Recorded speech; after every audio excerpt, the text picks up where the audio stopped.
Nos Caminhos da Bíblia, com Frei Gilberto Teixeira.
Irmãos e irmãs, paz e bem, hoje dia 7 de julho, nós continuamos então nossa reflexão à luz da carta de São Paulo aos Romanos. Hoje o apóstolo fala que Deus não rejeita seu povo, Deus permanece fiel sempre. Nós é que muitas e muitas vezes nos afastamos de Deus, mas Ele está sempre pronto a nos acolher, porque Ele nos ama, Ele quer o nosso bem. Vamos então iniciar esse nosso momento de reflexão em nome do Pai, do Filho e do Espírito Santo. Amém.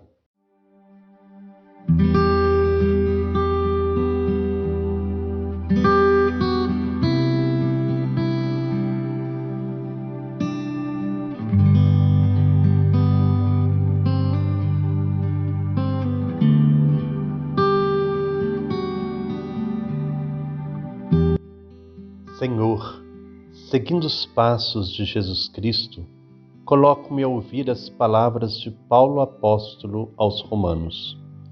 Compreendo que o Evangelho é vossa força a nos salvar, a libertar-nos de nossos pecados. Desejo ardentemente fazer-me discípulo de seu Filho Jesus, anunciando o Evangelho e buscando construir um mundo novo de justiça e de paz. Que vós, Deus da consolação, nos conceda o amor e a misericórdia para termos os mesmos sentimentos de Jesus, vosso Filho, que convosco vive e reina na unidade do Espírito Santo. Amém.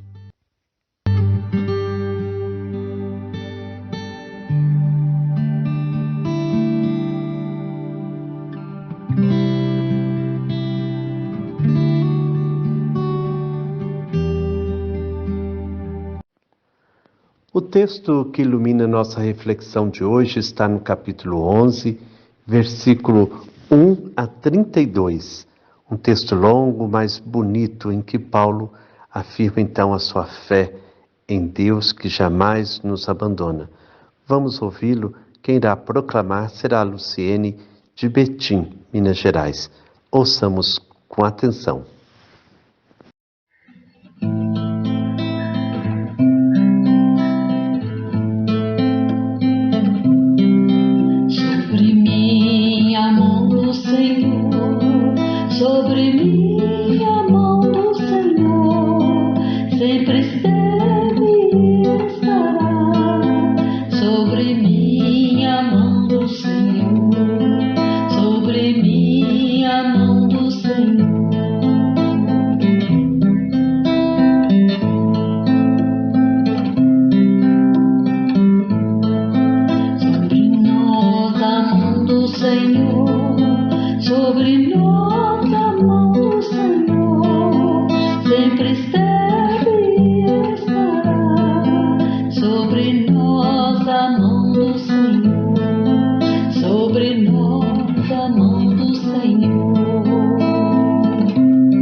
Pergunto então, não teria Deus, porventura, repudiado seu povo? De modo algum, pois eu também sou israelita, da descendência de Abraão, da tribo de Benjamim. Não repudiou Deus o seu povo, que de antemão conhecera? Ou não sabeis o que diz a Escritura a propósito de Elias, como ele interpela a Deus contra Israel? Senhor, eles mataram teus profetas, arrasaram teus altares, só fiquei eu e querem tirar-me a vida. Mas o que lhe responde o oráculo divino? Reservei para mim 7.000 homens que não dobraram o joelho a Baal. Assim também, no tempo atual, constituiu-se um resto segundo a eleição da graça.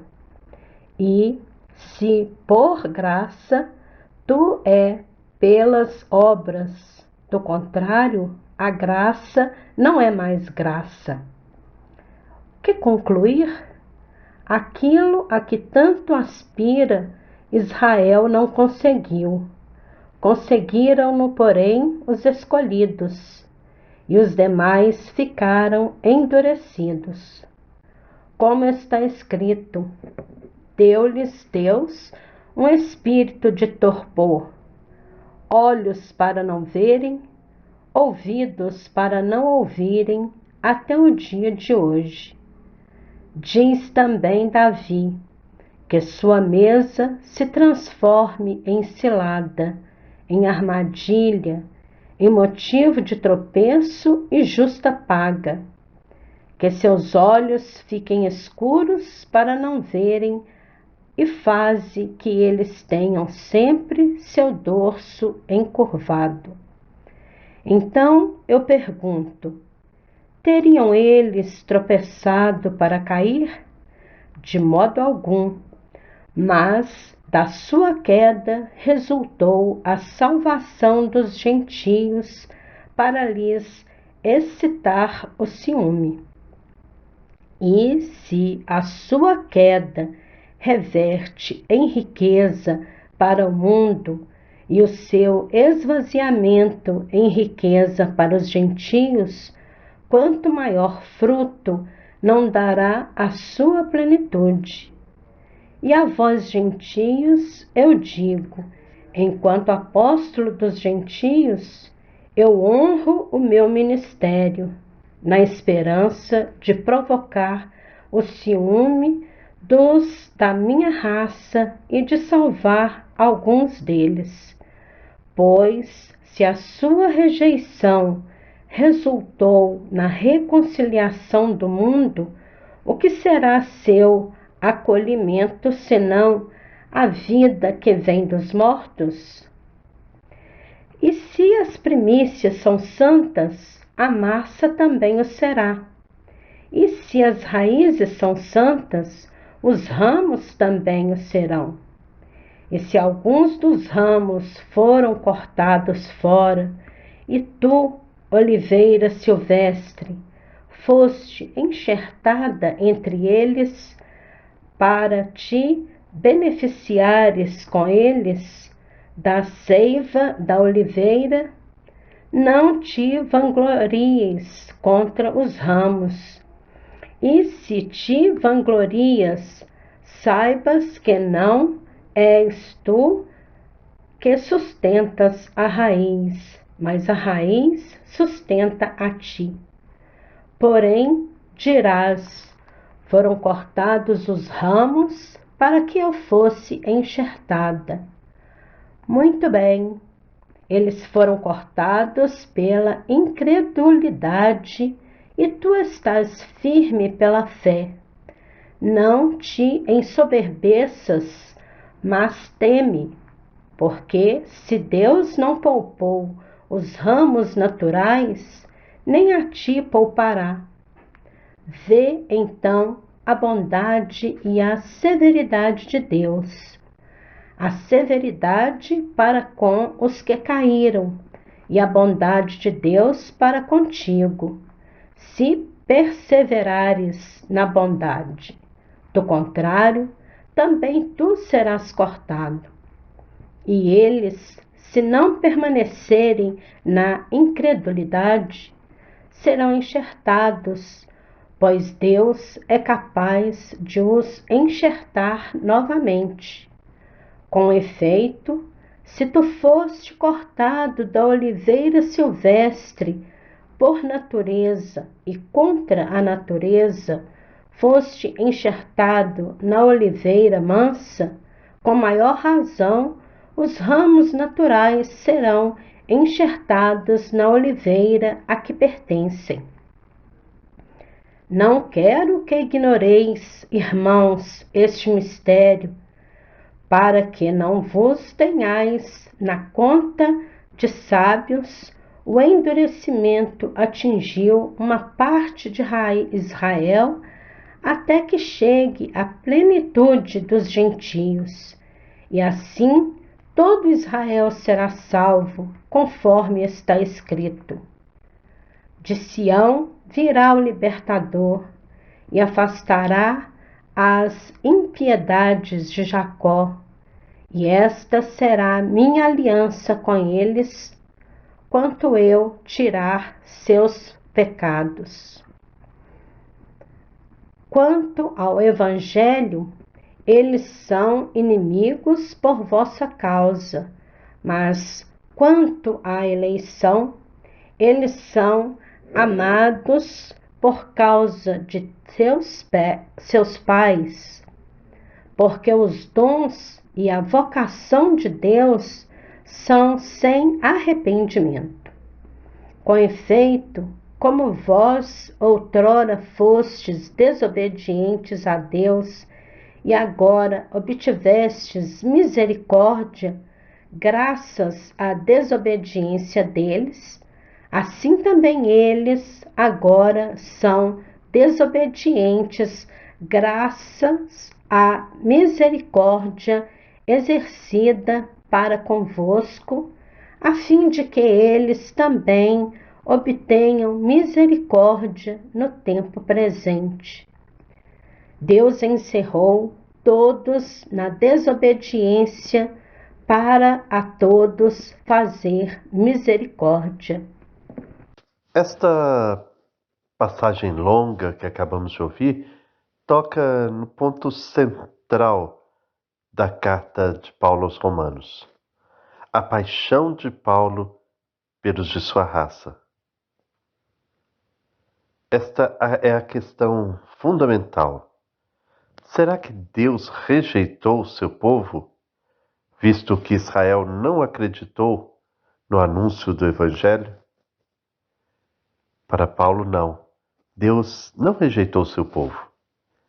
Pelo contrário, como no passado, também no presente, um resto permanece fiel. Sobrou um resto, conforme a livre escolha da graça. E isso acontece pela graça, e não pelas obras. Do contrário, a graça já não seria graça. Desse resto ao qual Paulo pertence como judeu, nascerá o povo novo. Todavia, isso não é consolo para Paulo. Ele se preocupa com a sorte de todos os de sua raça, todos aqueles que tropeçaram. Por isso ele pergunta: será que eles tropeçaram para ficarem caídos? De jeito nenhum. Mas assim aconteceu para que a queda de Israel tornasse possível a salvação para os pagãos, e para que Israel ficasse com ciúme. Ora, se a queda de Israel se tornou riqueza para o mundo, e se sua decadência se tornou riqueza para os pagãos, o que não será a total participação de Israel na salvação? Abre-se dessa forma um novo caminho para Israel. Ele, o povo escolhido e amado, depositário das alianças e promessas, tropeçou no encontro com Deus.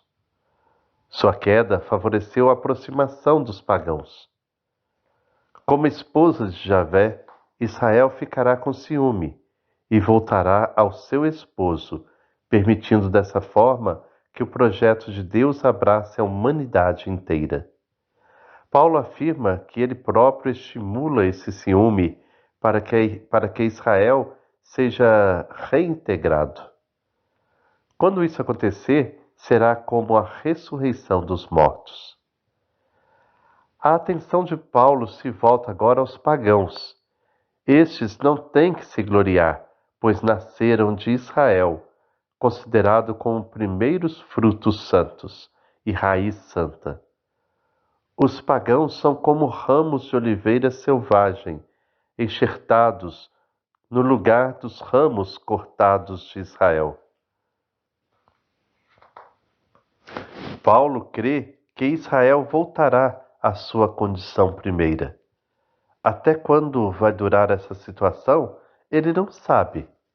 Contudo, tem certeza de que os dons e o chamado de Deus são irrevogáveis.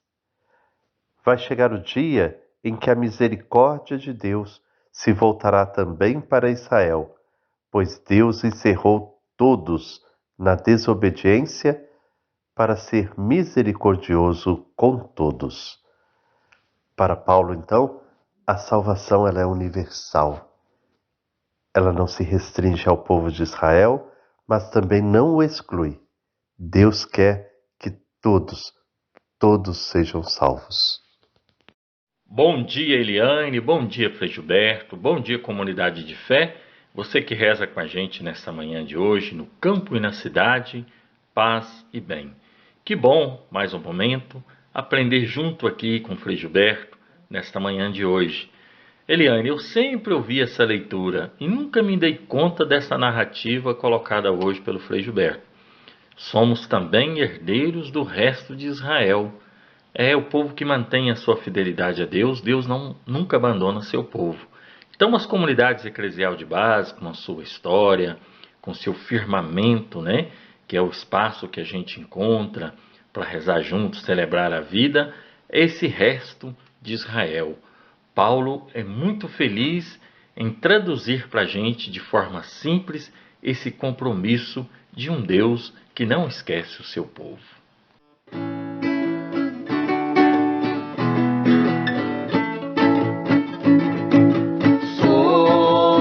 Sou teu Senhor, sou povo novo, retirante, lutador e lutador, Deus dos peregrinos, dos pequeninos, Jesus Cristo Redentor. Quem é fraco, Deus dá força, quem tem medo sofre mais, quem se une aos companheiros, vence todo o cativeiro, é feliz e tem a paz. Quem se une ao companheiro, vence todo o cativeiro, é feliz e tem a paz.